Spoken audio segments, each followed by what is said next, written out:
Good evening. I'm Dan Jennings. Thank you for tuning into our series on ICE. Part 2 of 5 coming your way right now. To understand the complexity of the problem, one must also understand the agencies involved, their mission statements, and their mandates. Department of Homeland Security, the parent agency to Customs and Border Protection, is the executive agency with primary responsibility for implementing and enforcing U.S. immigration laws formed in the aftermath of September 11, 2001. DHS was created through the integration of 22 federal departments and agencies. Today, 2 DHS agencies have primary responsibility for immigration enforcement, those being Immigration and Customs Enforcement, known as ICE, and CBP. One has responsibility for immigration services. That would be the U.S. Citizenship and Immigration Services, also known as USCIS. CBP officials may conduct stops and searches a reasonable distance from any external boundary of the United States. Outdated federal regulations define a reasonable distance as up to 100 air miles from any external boundary of the U.S. As a result, 2/3 of the United States population, approximately 200 million people, are potentially subject to so-called investigatory detention and warrantless search by CBP officials. This would account for the harassment recently of a U.S. citizen who was stopped and asked for her identification after a U.S. Border Patrol agent in Montana, yes, in Montana, now remember, that's 100 miles by air or less from Canada, when he heard her speaking Spanish and claimed it was something they didn't normally hear in that area. The Border Patrol agents have expanded from 4,000 agents in 1994 to over 20,000 today. This rapid growth occurred through hiring surges, during which the agency's recruiting age limit was raised, and new agents were permitted to complete the training academy and enter the field without first completing full background checks. That's right, they're putting people in the field that they have not done background checks on. During this period, the Border Patrol also prematurely promoted inexperienced agents to supervisory and training positions. This period of rapid expansion was also characterized by an increase in agents' use of excessive force and fatal shootings. Within HHS's Administration for Children and Families, the ACF, is the Office of Refugee Resettlement, known as ORR. Since 2013, this agency has been responsible for the care and placement of unaccompanied alien children. In the United States, ORR receives referrals from other executive agencies, most typically that would be DHS. Upon referral, children may be placed into ORR care. The majority are later released to sponsors. Granted, most of them are family members.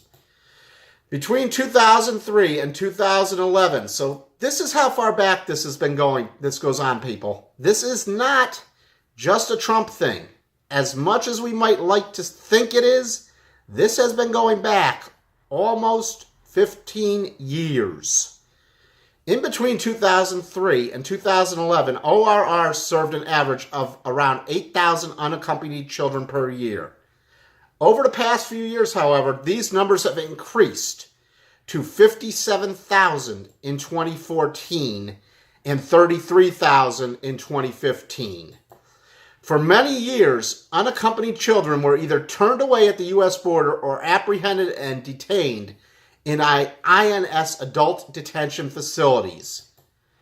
When INS subjected a large number of unaccompanied migrant children from Central America to such detention in the 1980s, 38 years ago, people, protracted litigation ensued, culminating in a settlement agreement known as the Flores Settlement. In 2008, Congress enacted the Wilbur-Wilberforce Trafficking Victims Protection Reauthorization Act, known as TVPRA, in part as a response to ongoing concerns that children apprehended by the Border Patrol were not being adequately screened for reasons that they should not be returned to their home countries. Now, this week, it is reported that not only are almost 1,500 children missing, that at least a dozen may have been placed with traffickers that were not properly background checked. Curiously, far-right extremists such as Alex Jones, who pushed the Pizzagate narrative, they remain silent on this fact.